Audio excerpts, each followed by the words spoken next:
PART III CHAPTER II THE END OF THE FETE Section 4 The fire frightened the inhabitants of the riverside just because it was evidently a case of arson. It was curious that at the first cry of fire another cry was raised that the Shpigulin men had done it. It is now well known that 3 Shpigulin men really did have a share in setting fire to the town, but that was all. All the other factory hands were completely acquitted, not only officially, but also by public opinion. Besides those 3 rascals, of whom one has been caught and confessed, and the other 2 have so far escaped, Fedka the convict undoubtedly had a hand in the arson. That is all that is known for certain about the fire till now, but when it comes to conjectures it's a very different matter. What had led these 3 rascals to do it? Had they been instigated by anyone? It is very difficult to answer all these questions even now. Owing to the strong wind, the fact that the houses at the riverside were almost all wooden, and that they had been set fire to in 3 places, the fire spread quickly and enveloped the whole quarter with extraordinary rapidity. The fire burnt, however, only at 2 ends. At the 3rd spot it was extinguished almost as soon as it began to burn, of which later. But the Petersburg and Moscow papers exaggerated our calamity. Not more than a quarter, roughly speaking, of the riverside district was burnt down, possibly less indeed. Our fire brigade, though it was hardly adequate to the size and population of the town, worked with great promptitude and devotion. But it would not have been of much avail, even with the zealous co operation of the inhabitants, if the wind had not suddenly dropped towards morning. When an hour after our flight from the ball I made my way to the riverside, the fire was at its height.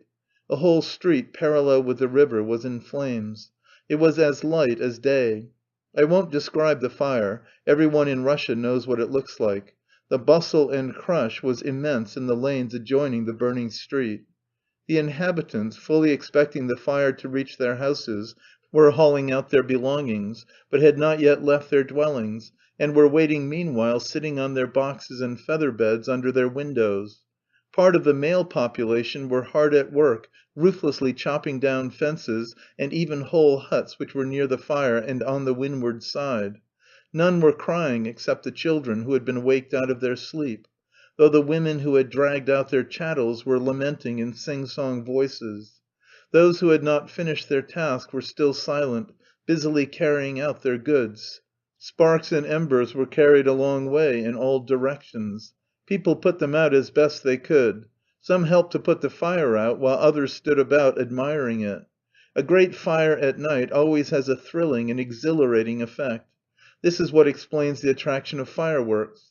But in that case the artistic regularity with which the fire is presented, and the complete lack of danger, give an impression of lightness and playfulness like the effect of a glass of champagne. A real conflagration is a very different matter.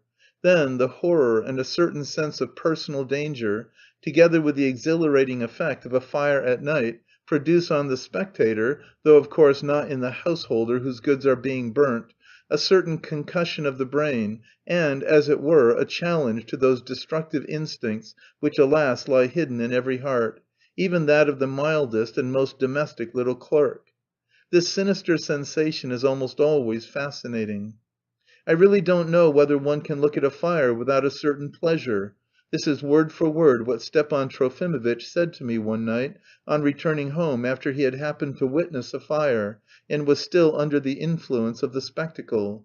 Of course the very man who enjoys the spectacle will rush into the fire himself to save a child or an old woman, but that is altogether a different matter.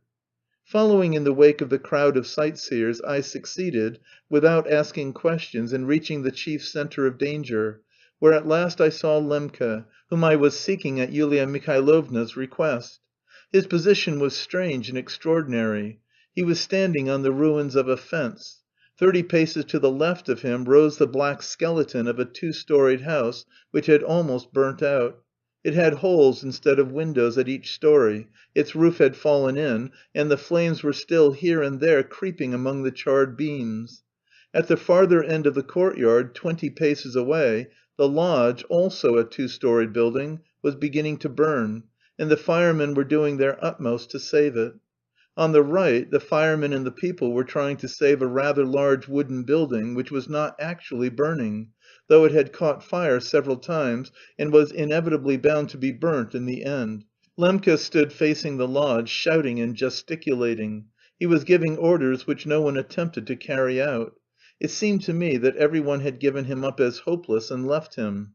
Anyway, though every one in the vast crowd of all classes, among whom there were gentlemen and even the cathedral priest, was listening to him with curiosity and wonder, no one spoke to him or tried to get him away. Lembke, with a pale face and glittering eyes, was uttering the most amazing things. To complete the picture he had lost his hat and was bareheaded.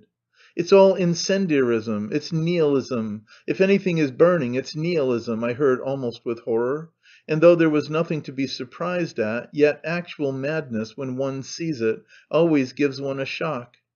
"Your Excellency," said a policeman coming up to him, "what if you were to try the repose of home? It's dangerous for your Excellency even to stand here."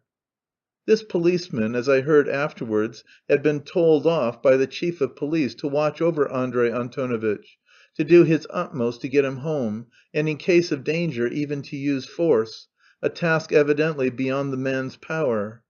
"They will wipe away the tears of the people whose houses have been burnt, but they will burn down the town. It's all the work of four scoundrels, four and a half. Arrest the scoundrel! He worms himself into the honour of families. They made use of the governesses to burn down the houses. It's vile, vile! Aie! What's he about?" he shouted, suddenly noticing a fireman at the top of the burning lodge, under whom the roof had almost burnt away, and round whom the flames were beginning to flare up. "Pull him down, pull him down! He will fall, he will catch fire! Put him out! What is he doing there?" "He is putting the fire out, your Excellency." "Not likely! The fire is in the minds of men and not in the roofs of houses. Pull him down and give it up. Better give it up, much better. Let it put itself out. Aie, who is crying now? An old woman! It's an old woman shouting. Why have they forgotten the old woman?" There actually was an old woman crying on the ground floor of the burning lodge. She was an old creature of 80, a relation of the shopkeeper who owned the house. But she had not been forgotten. She had gone back to the burning house while it was still possible, with the insane idea of rescuing her feather bed from a corner room which was still untouched. Choking with the smoke and screaming with the heat, for the room was on fire by the time she reached it, she was still trying with her decrepit hands to squeeze her feather bed through a broken window pane. Lembke rushed to her assistance. Every one saw him run up to the window, catch hold of one corner of the feather bed, and try with all his might to pull it out. As ill luck would have it, a board fell at that moment from the roof and hit the unhappy governor. It did not kill him, it merely grazed him on the neck as it fell. But Andrey Antonovitch's career was over, among us at least. The blow knocked him off his feet, and he sank on the ground unconscious. The day dawned at last, gloomy and sullen. The fire was abating, the wind was followed by a sudden calm, and then a fine drizzling rain fell. I was by that time in another part, some distance from where Lembke had fallen, and here I overheard very strange conversations in the crowd. A strange fact had come to light. On the very outskirts of the quarter, on a piece of waste land beyond the kitchen gardens, not less than 50 paces from any other buildings, there stood a little wooden house which had only lately been built. And this solitary house had been on fire at the very beginning, almost before any other. Even had it burnt down, it was so far from other houses that no other building in the town could have caught fire from it, and vice versa, if the whole riverside had been burnt to the ground, that house might have remained intact, whatever the wind had been. It followed that it had caught fire separately and independently, and therefore not accidentally. But the chief point was that it was not burnt to the ground, and at daybreak strange things were discovered within it. The owner of this new house, who lived in the neighbourhood, rushed up as soon as he saw it in flames, and with the help of his neighbours pulled apart a pile of faggots which had been heaped up by the side wall, and set fire to. In this way he saved the house. But there were lodgers in the house: the captain, who was well known in the town, his sister, and their elderly servant, and these three persons, the captain, his sister, and their servant, had been murdered and apparently robbed in the night. It was here that the chief of police had gone while Lembke was rescuing the feather bed. By morning the news had spread, and an immense crowd of all classes, even the riverside people who had been burnt out, had flocked to the waste and where the new house stood. It was difficult to get there, so dense was the crowd. I was told at once that the captain had been found lying dressed on the bench with his throat cut, and that he must have been dead drunk when he was killed, so that he had felt nothing, and he had bled like a bull. That his sister Marya Timofyevna had been stabbed all over with a knife, and she was lying on the floor in the doorway, so that probably she had been awake and had fought and struggled with the murderer. The servant, who had also probably been awake, had her skull broken. The owner of the house said that the captain had come to see him the morning before, and that in his drunken bragging he had shown him a lot of money, as much as 200 roubles. The captain's shabby old green pocket book was found empty on the floor, but Marya Timofyevna's box had not been touched, and the silver setting of the ikon had not been removed either. The captain's clothes, too, had not been disturbed. It was evident that the thief had been in a hurry and was a man familiar with the captain's circumstances, who had come only for money and knew where it was kept. If the owner of the house had not run up at that moment, the burning faggot stack would certainly have set fire to the house, and it would have been difficult to find out from the charred corpses how they had died. So the story was told. One other fact was added, that the person who had taken this house for the Lebyadkins was no other than Mr. Stavrogin, Nikolay Vsyevolodovitch, the son of Varvara Petrovna. He had come himself to take it, and had had much ado to persuade the owner to let it, as the latter had intended to use it as a tavern. But Nikolay Vsyevolodovitch was ready to give any rent he asked, and had paid for 6 months in advance. "The fire wasn't an accident," I heard said in the crowd. But the majority said nothing. People's faces were sullen, but I did not see signs of much indignation. People persisted, however, in gossiping about Stavrogin, saying that the murdered woman was his wife, that on the previous day he had dishonourably abducted a young lady belonging to the best family in the place, the daughter of Madame Drozdov, and that a complaint was to be lodged against him in Petersburg, and that his wife had been murdered evidently that he might marry the young lady. Skvoreshniki was not more than a mile and a half away, and I remember I wondered whether I should not let them know the position of affairs.